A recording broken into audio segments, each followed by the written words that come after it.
Automobilis išgyvena žiemą, bet tai nereiškia, kad ten viskas gerai. Štai, į ką reikėtų atkreipti dėmesį atslūgus šalčiams.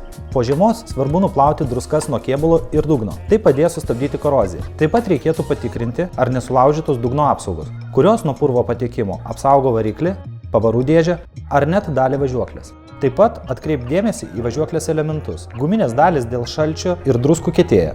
Ilgainiui praranda elastingumą, aižėja, trūkinėja. Atsiranda važiuoklės laisvumas. Jai tenka didesnė apkrova, o tai gali sukelti didesnius važiuoklės gedimus. Druska ir drėgmė veikia stabdžių supurtų guminės ir aliuminės dalis. Tai gali sukelti stabdžių elementų strigimus. Jiems stringant, greičiau dėvisi diskai, trinkelės, automobilis netolygiai stabdo.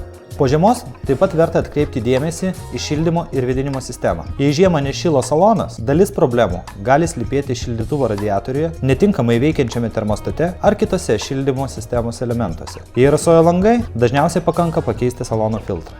Kelio purvas ir druskos greitina valytuvų dėvėjimas, todėl po žiemos dažniausiai tenka juos pakeisti. Nelauk, kol smulkus dalykai virs rimtais gedimais. Atvažiuok pasitikrinti po žiemos ir išvenk netikėtumų.